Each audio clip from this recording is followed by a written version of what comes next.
you'll have to deal with the errors and get them fixed. And then if your program needs anything to do with credentials, the credentials are managed in the credentials part of management. And you notice I'm a developer ID, but I have access to credentials. That's because we gave the developer IDs what we call Benjamin Moore admin rights. The Benjamin Moore admin rights are not system admin rights, but they're expanded admin. There's expanded rights above what a normal developer would have available. Credentials is one of them, because if you're the developer and you need to put credentials in, then you need to have the privileges to do that. And even though you become the owner of that credential, that's fine. So when you get to the point where you have to build credentials, we can talk about it, but just what you're seeing in this page, in this screen, is these are all the individual credential repositories that somebody decided they needed to have. But a credential has to be assigned to a locker. Okay. You notice these are not assigned to a locker. If they're not assigned to a locker, then nobody can get to them. So they're basically useless. And we really haven't come up with any real Benjamin Moore standard on this, but you can kind of tell that the lockers are based on programs, right? We got we got the AP invoice locker name, and then we've got various credentials that are a part of, AP invoice. We also created a locker for API credentials, and you can see there's a bunch of different credentials associated with API activity. Are those field columns sortable? That's what I was trying to do here, trying to sort this, and it's not letting me.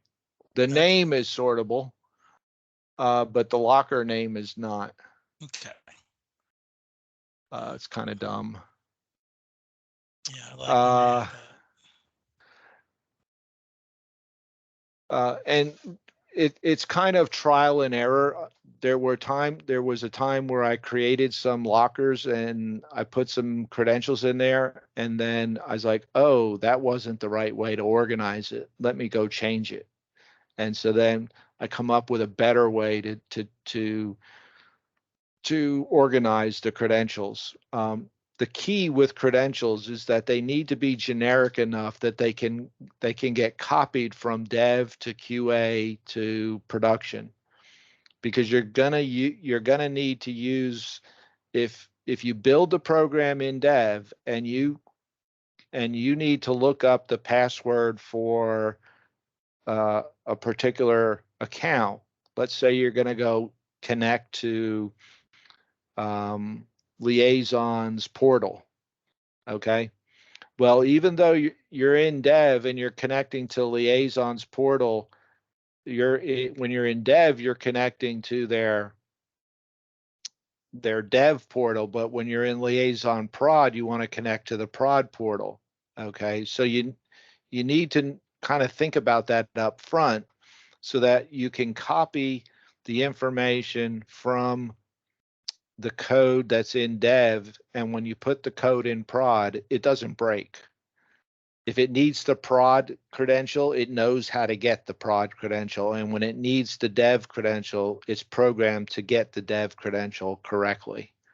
You got to think about it that way. You might not need the the actual prod credential in dev, but in your programming, it needs to know that, because you don't want to have to make a program edit or a code change simply to handle something like a credential. One of the things that I wish we could have done is use our config file to help us with credentials. but there's a slight technicality with how credentials are managed in the coding. So you can't use a runtime variable to tell you about how to get something out of the credential locker. Um, the credential locker parameters are hard coded. So you've got to be able to put other decision points around that hard coding so that you get the right value when you need it. But there's it's pretty rare that you need a credential, but if you do, then when the time comes to manage and deal with credentials, you'll take the time to experiment, or you'll ask for some advice, and it'll be pretty clear how to handle it when you actually need to handle it. So from a control room perspective and as a developer, the activity section and credentials are really the only areas that we get involved in. There is this idea of managed, let's see, why don't I see it here? I guess it's under queues.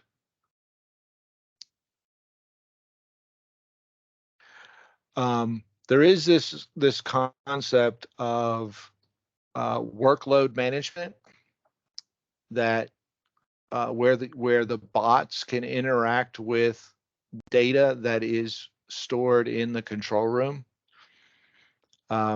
So take, for example, a project where you've got a whole bunch of records coming in, but today the volume of those records might be 1,000 records a day.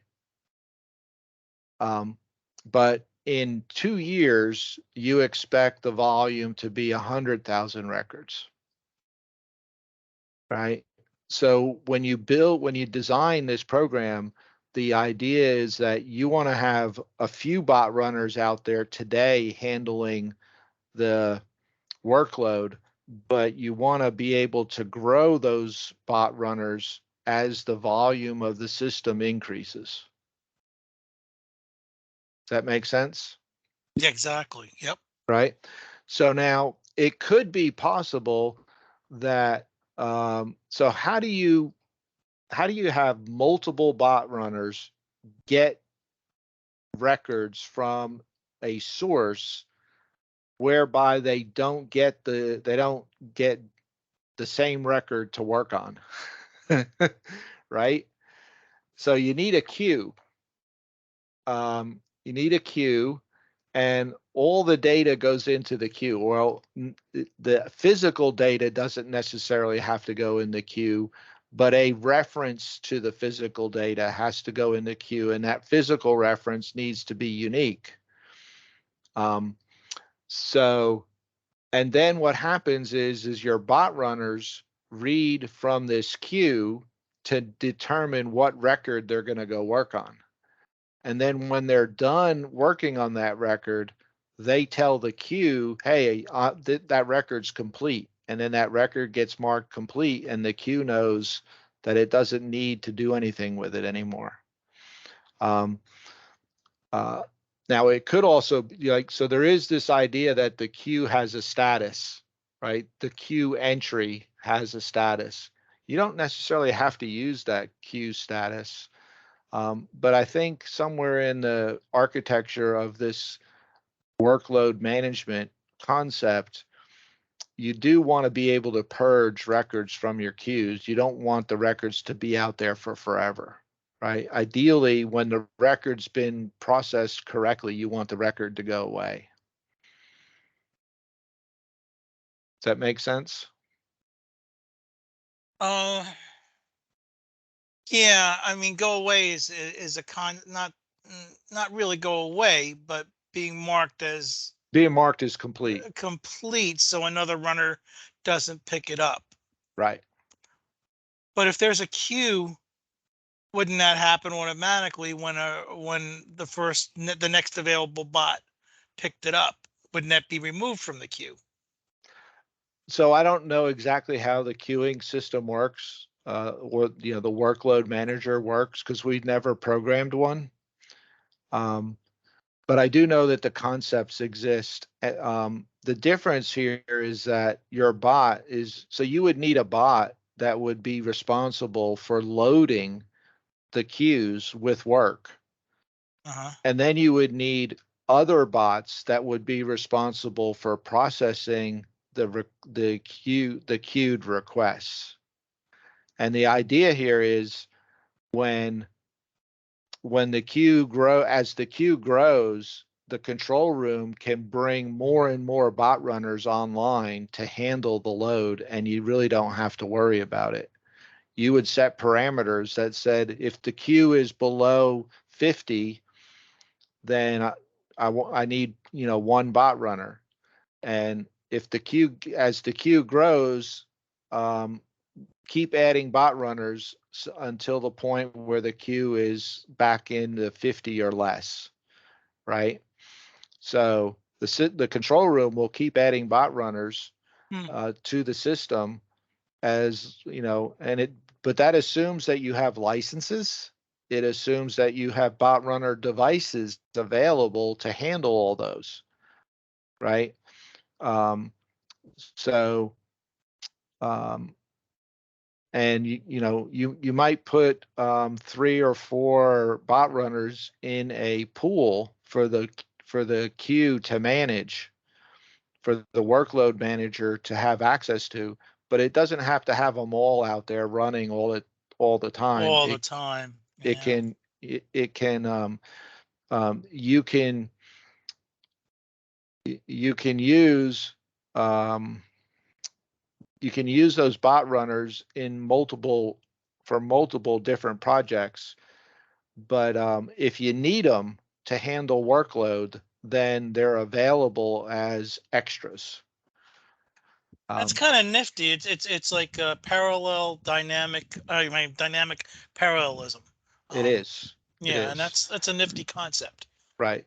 Now, you could probably, the question becomes, could you build a bot that doesn't use queues, doesn't use the control room for queuing, but it uses its own queuing mechanism? Sure, you could probably, you know, there's plenty of other queue, like MQ something. MQ series is an IBM product.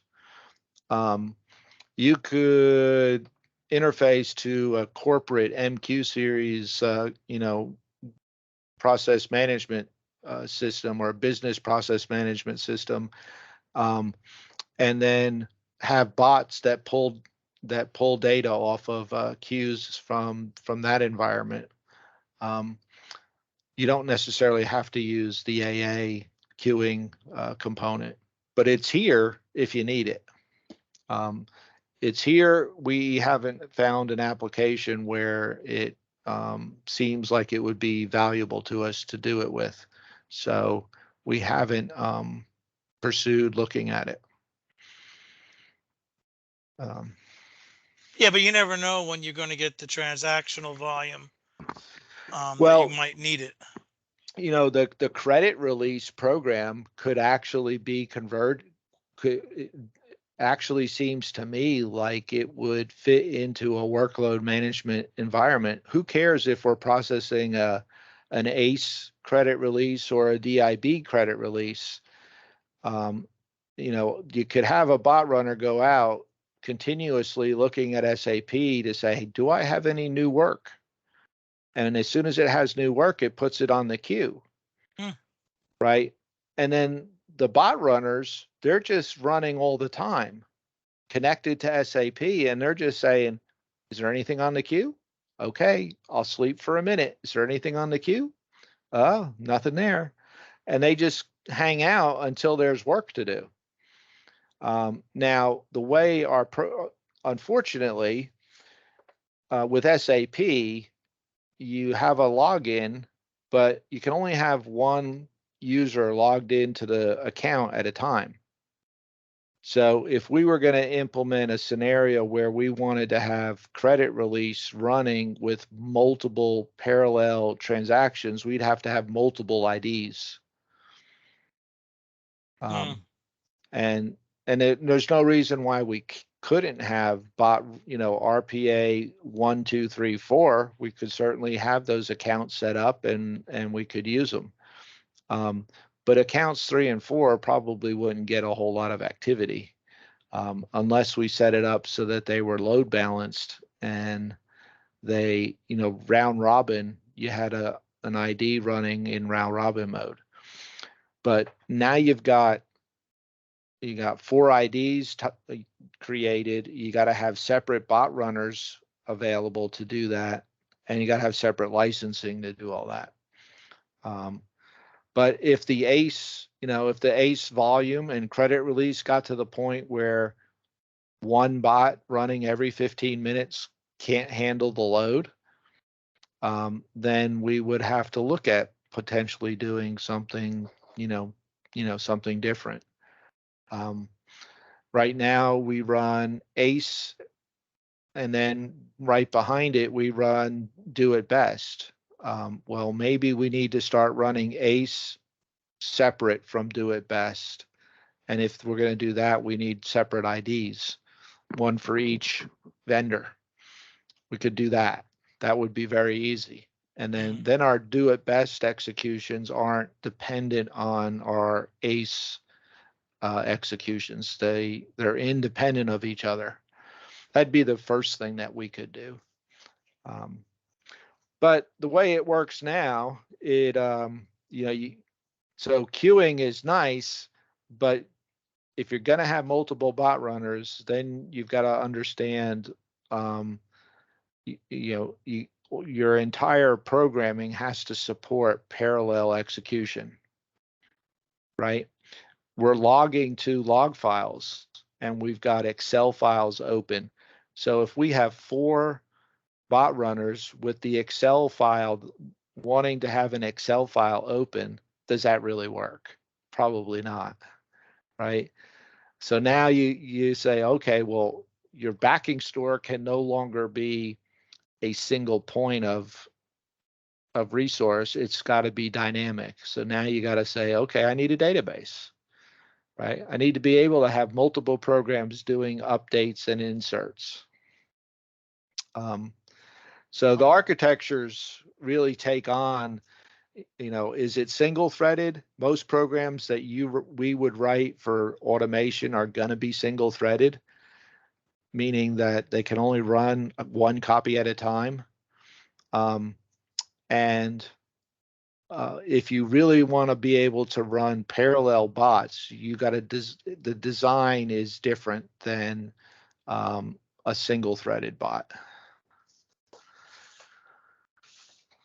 And I don't think we've gotten that sophisticated in our bot design to be able to support parallel executions. Yeah. Close, but we're not fully there. All right. This was probably way longer than you anticipated. Which is okay. I mean, I was worried about taking up your time. I appreciate it. I'm going to stop recording. So we'll get that. If I can figure out how to do that, let's see.